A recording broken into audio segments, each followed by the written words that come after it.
Chercheur, historien et spécialiste du Moyen-Âge, l'Espagnol David Catalunya a entamé des recherches sur probablement le plus vieil et unique orgue du monde, ainsi que sur le carillon de cloche. Découvert par archéologie à Bethléem dans la basilique de la Nativité au début du XXe siècle et conservé à Jérusalem par les franciscains, le docteur en musicologie est venu approfondir ses recherches sur cet instrument exceptionnel datant du XIIe siècle. Cet orgue unique au monde est une découverte historique et une réelle chance qui va permettre aux chercheurs de combler une lacune de près de 5 siècles dans le domaine chrétien. C'est le seul orgue de l'époque qui a été préservé dans un état de conservation incroyable. L'histoire de cet orgue est probablement qu'il a été apporté en Terre Sainte par les croisés français et qu'il a été utilisé pendant près d'un siècle dans l'église de la Nativité jusqu'à l'une de ces invasions musulmanes à la fin du XIIe siècle. Muslim invasions in the late 12th century. So the organ was removed in order to protect them from devastation. L'orgue a donc été retiré afin de le protéger de la dévastation et peut-être dans l'espoir qu'il puisse être réutilisé un jour. Il s'est donc comme figé dans le temps, car il a probablement été enterré sous terre dans une caisse en bois afin de le protéger.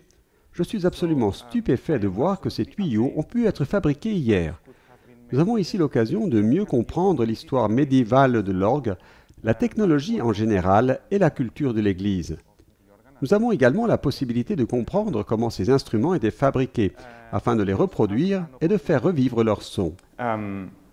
Understand how these instruments were made in order to replicate them and bring their sound alive again.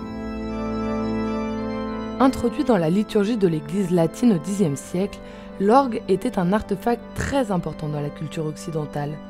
Cependant, jusqu'à cette découverte, nous n'avions pas de preuves matérielles de ce stade précoce de développement des orgues au sein de l'Église chrétienne avant le XVe siècle.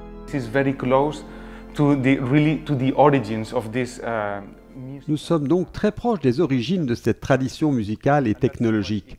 C'est pourquoi il est si important d'étudier et de comprendre comment l'orgue a été introduit dans l'Église, puis adapté aux besoins des rituels latins à l'intérieur de l'Église, de sorte que l'instrument s'est transformé, et c'est ce que nous étudions.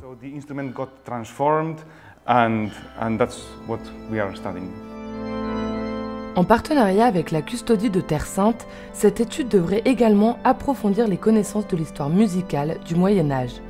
Cet orgue sera présenté dans le Terra Santa Museum et le comité scientifique est particulièrement heureux de pouvoir avoir ce partenariat avec David Catalunya pour mieux connaître cet orgue, de façon à mieux le présenter dans le musée et de façon à pouvoir contribuer également à la connaissance de l'histoire musicale du Moyen-Âge.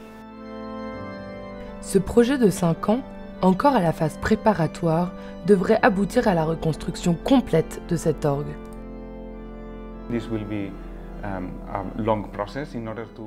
C'est un long processus de reconstruction, car nous devons reconstruire les techniques de fabrication, reproduire les tuyaux de la même manière qu'ils étaient faits au Moyen-Âge, afin de reproduire et reconstruire l'orgue complet, pour que nous puissions l'entendre à nouveau.